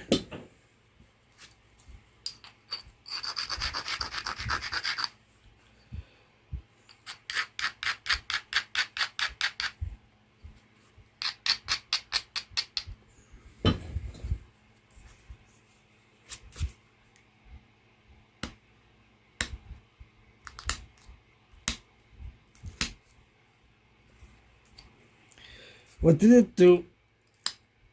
It stiff fractured. There's a line of stiff fractures right there. Of course, it was a very low edge and it was well prepared, well ground, and still. I tend to do that when I'm looking at it. That's why a lot of times I'll nap it like this without looking at it. And sometimes I can overcome that tendency to cause little step fractures. But without seeing what's going on, it's hard to actually judge how much force to use, that sort of thing.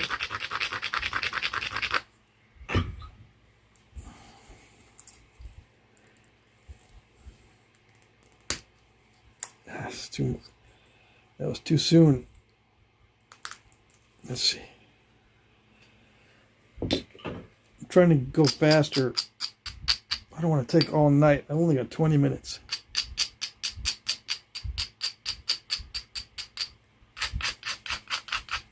I have a lot of work to do tomorrow since Sunday is my heaviest napping day. I don't want to be here for 3 hours. So I'm kind of rushing it.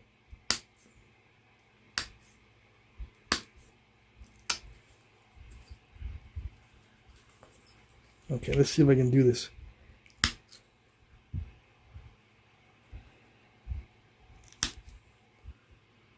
Yes.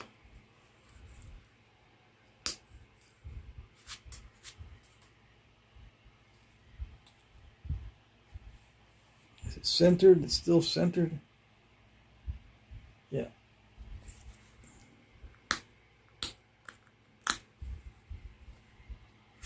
Okay.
too soon.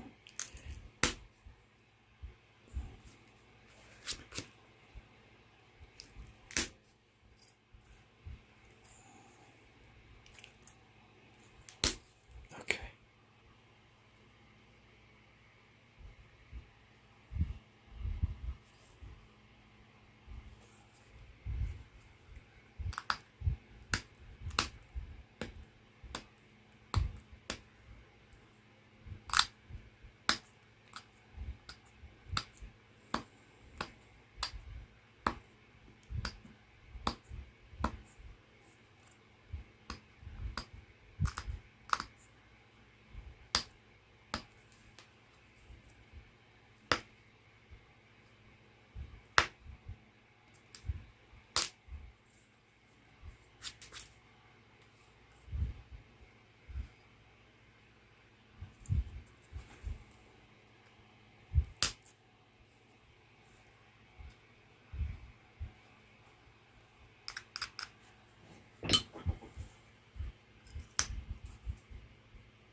Yeah, that was strange, but yeah, it's to be expected with obsidian.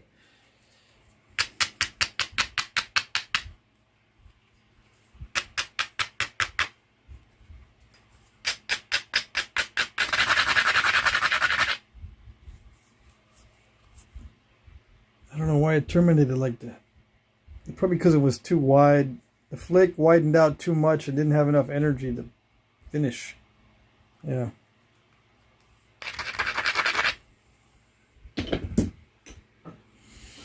Now I gotta thin it some more. It's dicey. Very risky. Come on. Or I can just leave it in there.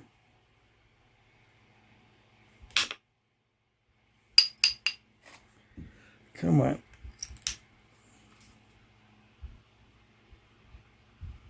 That's very strange.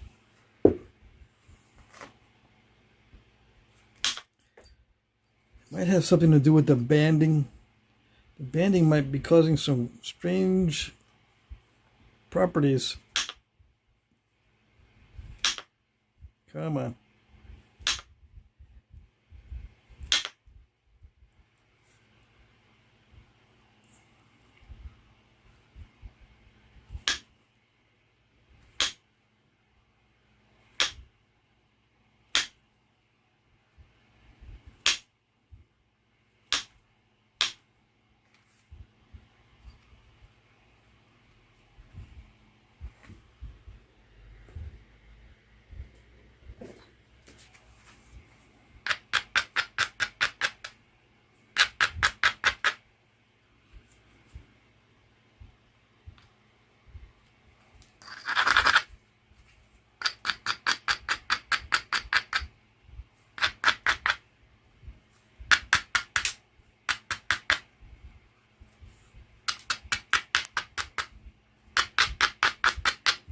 I'm gonna go over that with some pressure flakes to make that less weird looking.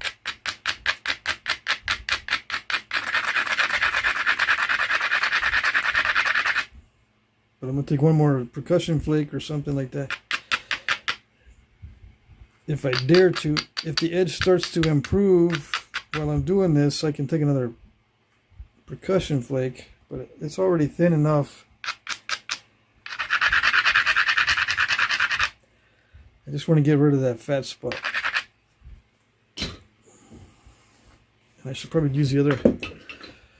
I have a feeling that more pointed one is too soft. Which means, yeah, it won't carry the flake far enough. Let's see if that did it. Let's see if this did not dive. I think it might have dived in. Yeah. That one did dive in. I'm going to cheat and use copper to flatten that out.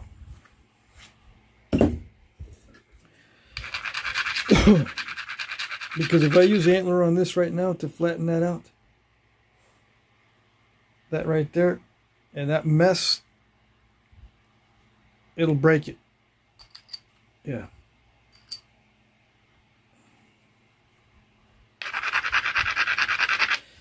I could use a really heavy pressure flake if I was better at pressure flaking to clear some of that stuff out. It's all kind of crunchy and flakery in there. That's a bad situation, causes a weak spot. So if I start tapping anywhere else, those cracks can open up and split it in half. So if I clear it out, it'll be stronger, even though it might be slightly thinner. Yeah.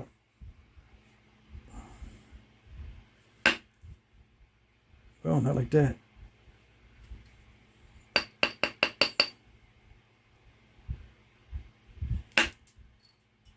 Yeah, like that.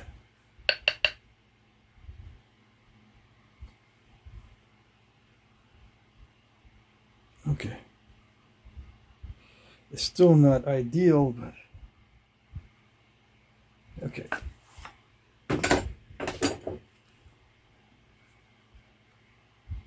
It's got a good overall shape.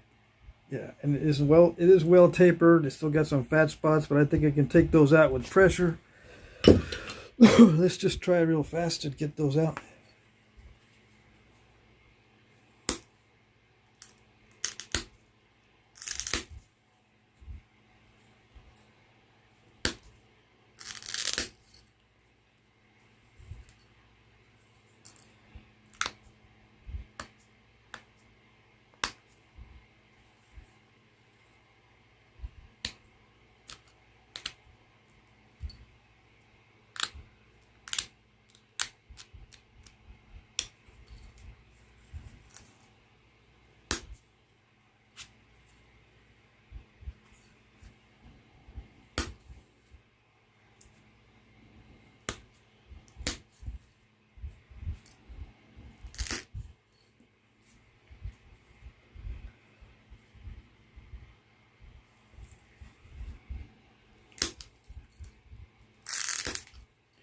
That crunching you hear is just flakes being crushed on the pad. Yeah, it's not the edge being crushed.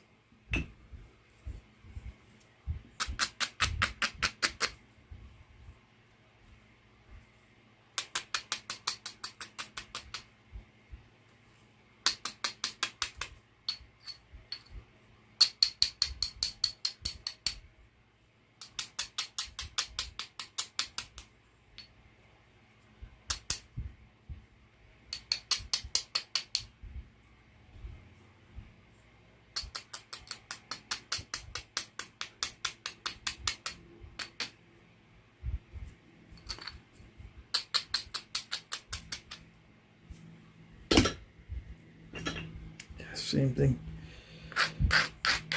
I was using my abrader to hammerstone the edge. Okay, so it's just a matter of sharpening it now, right? I think I've got, the edge is still wonky, which is typical with the natural tools. It's just a matter of sharpening it now. I don't want to thin it anymore. Yeah, it's got good taper. I got 6 minutes left. I'm getting kind of tired. I don't want to get burned out on this obsidian stuff.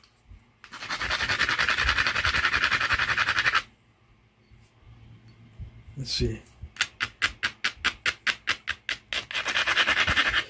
I don't want to get burned out tonight. Going too fast uses up a lot of mental energy. Yeah.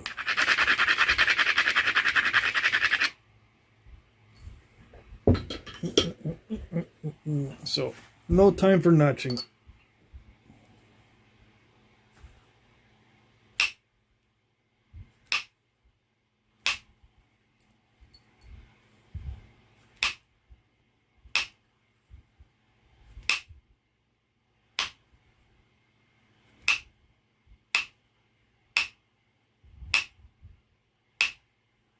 Come on.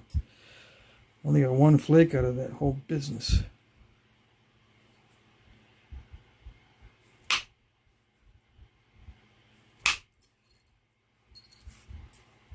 Yeah, like that. Come on. No.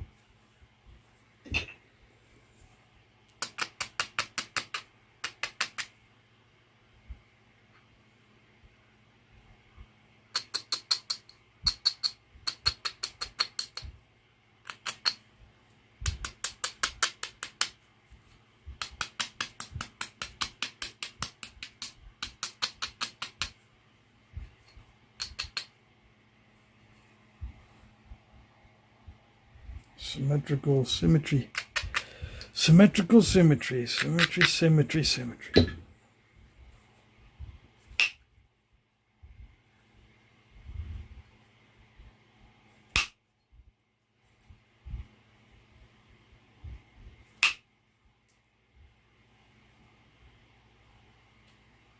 Yeah, if I start doing that too much, it's going to get wonky. Dang it.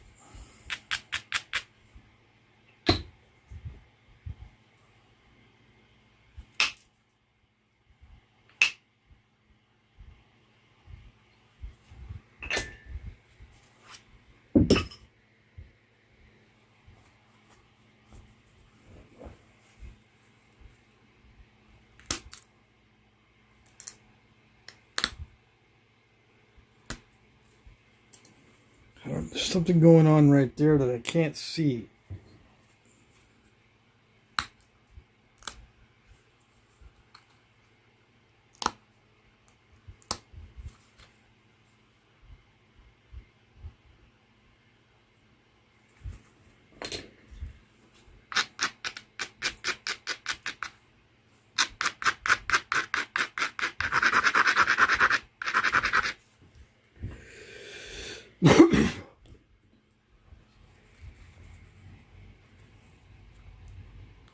That spot that I can't see what's going on is still there. I'm working my way down to it.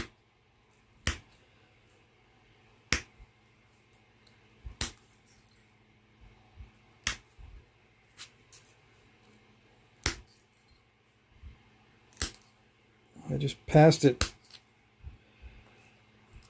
I think it's all right.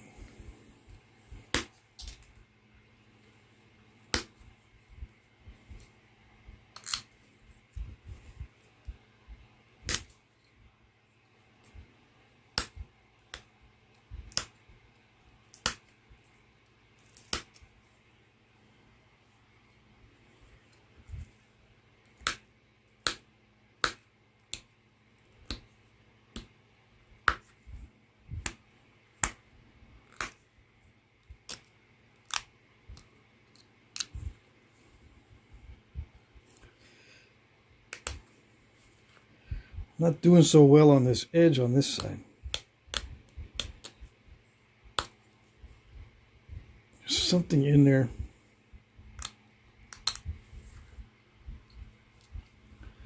See, I'm not doing so well on this edge. For some reason, it's giving me a lot of trouble. And there's an undetached flake right there, too. So there's a crack here somewhere. I can't see it exactly. I don't know if it's actually a crack or just a weird surface. And then there's an undetached flake here. The solution to that is just make it more narrow, but it's been getting more and more narrow as I go. So we're just going to leave it. Yeah, I can finish this tomorrow. I need to resharpen this anyway. Maybe use a different tool on the edge. It's not doing that well. It's getting me frustrated.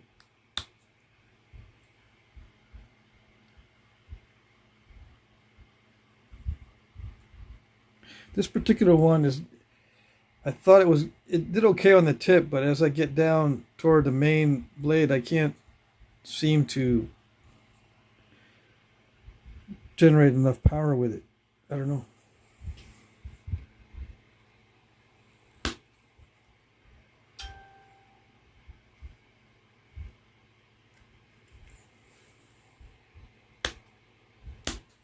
See, I'm able to push. With this, I can push in. It should give me enough power, but it's not doing it. Yeah, it's just crushing and causing weird step fractures and stuff. It's probably because it's the tip is so wide that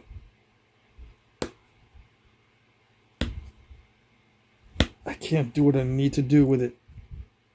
No, it's not doing it. And I think the moisture has something to do with it also. It shouldn't be chewed on the antler that much. This is one of the toughest antlers I have. Okay, and it's obsidian. All right, so that's it.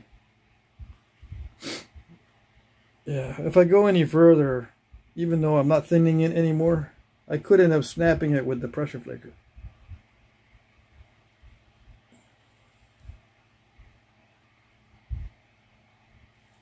But the surface got smooth. That means it's going to be relatively easy to run more pressure flakes if I need to. I should just sharpen it, right? Yeah. No more surface flakes except in maybe some of these wonky areas. That's it.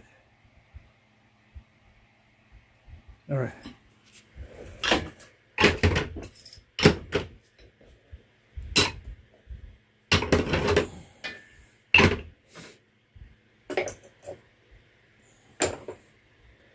I'm trying to use as many different materials as I can on these natural tool videos. But I might just settle with one material. That way I don't drive myself nuts. Like I could just do only Georgetown or something like that.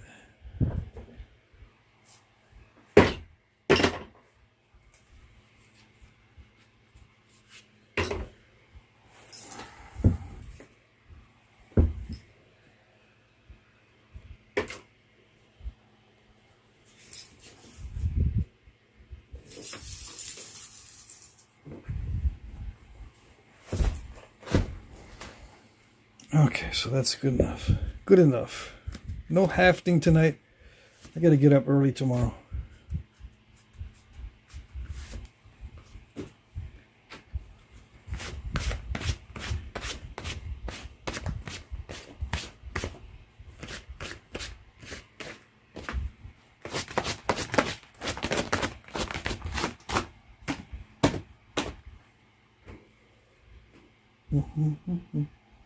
All right, what do we got in the chat?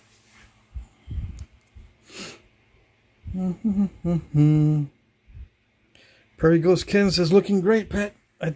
I'm glad you think so. Let's see what the ratio is.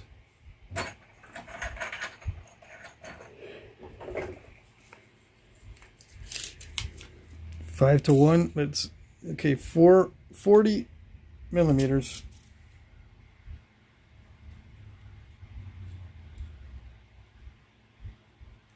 By 7. Okay, it's like 6 to 1. Yeah.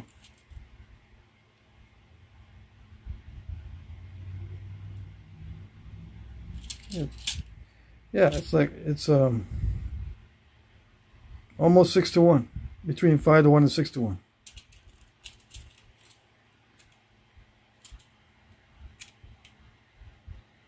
Seven millimeters thick. Okay. Almost 6 to 1, which is good.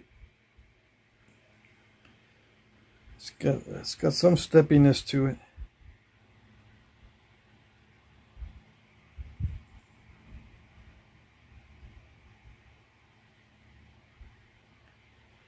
The overall length, 4 1/8 by 1.5 inches. Yeah, perfect.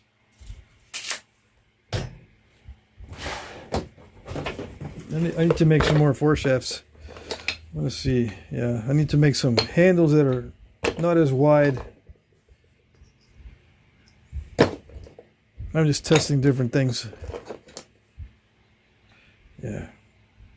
So, yeah, I'm going to make some more handles like this, except not as wide. That way it'll look better.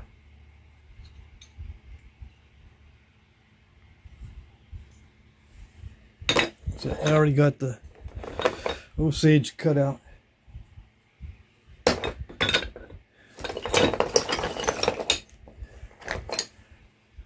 Yeah, this foreshaft might be too small for this.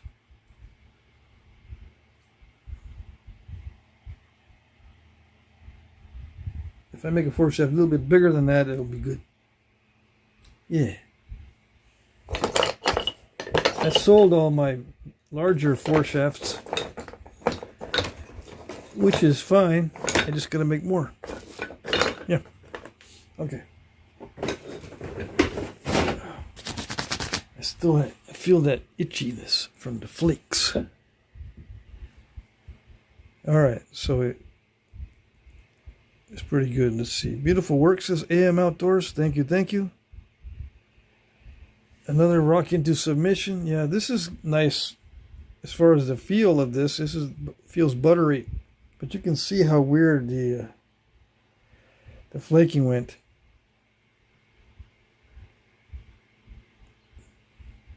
I think it has to do with the softness of the antler tonight. It's been very humid. We had a lot of rain today. And it's just been regular. It's just been humid back to back for several days. That copper blasted through some of that stuff on this side. The copper percussion flaker blasted on this side, but I used the antler on the other side. It worked pretty good to get rid of all that nasty diving flakery going on there, so there's no weak spot anymore in the middle, right? Or was it this side? One of these sides, no, it was not this side. This side is the one that had the diving flake, I think. This one was just regular thinning. Yeah, I sent the flute in from one of these sides.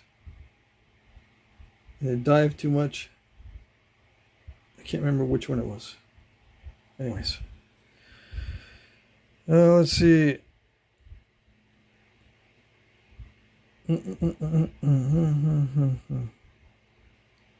Alrighty.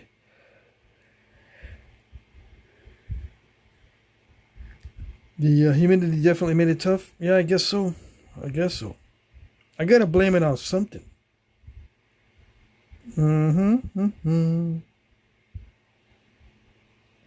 Is that midnight lace? No, this is not midnight lace. This is a black butter, but it's got bands, streaks in it, and it might have interfered slightly with the Flintknapping. See the streaks or bands in it?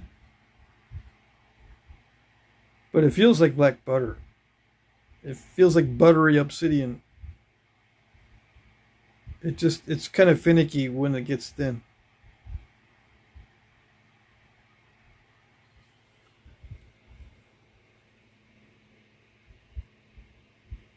Lance is going to make more foreshafts as well. Awesome. Bobby Aaron, super chat, $1.99. Thank you very much. So talking about food, you guys are hungry or what? Andrew says, hey Jack, my hand started hurting real bad from napping. Have you ever had that happen where your wrists start hurting for no known reason? Is it too much napping? Yes, it's too much napping. Especially if you're using a heavy billet or a heavy hammerstone. In my case, if I use that big hammerstone that I got for too long, my wrist starts to hurt. It's not as bad as it used to be. I can nap longer now than I used to, let's say 10 years ago. My health has improved when I dropped all the sugar and carbohydrates. And the swelling in my joints went away and my joints started healing up very fast. So I did still mess up my index finger knuckle here. Right? I don't know if I got scar tissue or, a buildup of something. This knuckle, it gets sore really fast when I use a short billet with a flat end. I can't use those anymore without a lot of pain in my knuckle after a little while. But my wrists are doing better. Yeah, you can definitely do too much napping, that's for sure. Timothy Lithic, have you ever put finely grated hard-boiled eggs in your burritos? Yes, I've had that with shredded bacon too. There are exercises Patrick has spoke to help with those impingements. Yeah. Just look up shoulder impingement exercises on YouTube. There are hundreds of videos on, physical therapy exercises for various injuries. And impingement happens to be one of the big ones. So there's lots of videos on that.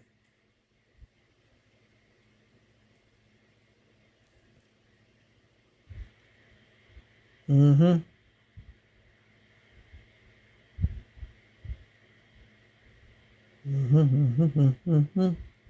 Yeah, a lot of people watch my live streams while they nap. Yeah. Okay, so that's it. I'm going to say goodnight. Right now it's 11:50 Eastern time. Yep. 11:50.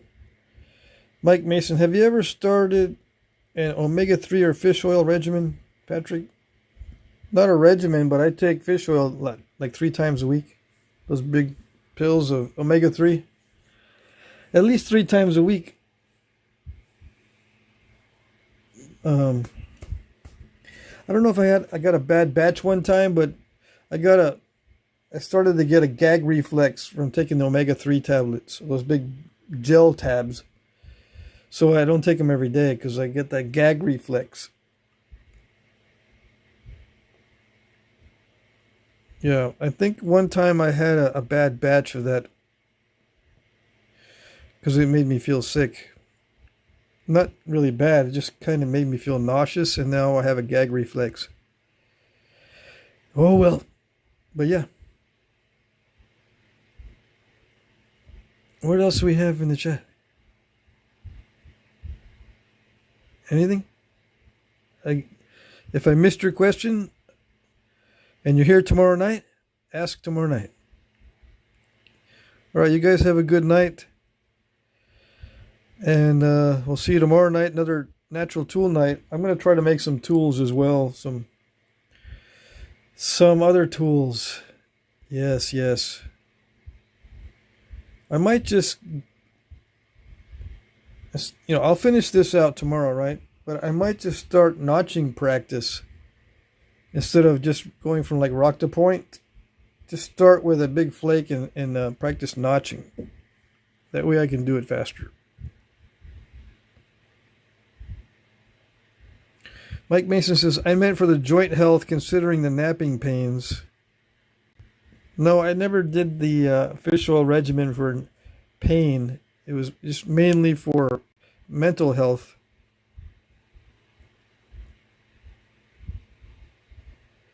I don't want to get dementia like my father and my mother both had dementia in old age. Yeah. Okay. Well, take care, everybody. We'll see you tomorrow night. All right? That's it. Bye-bye.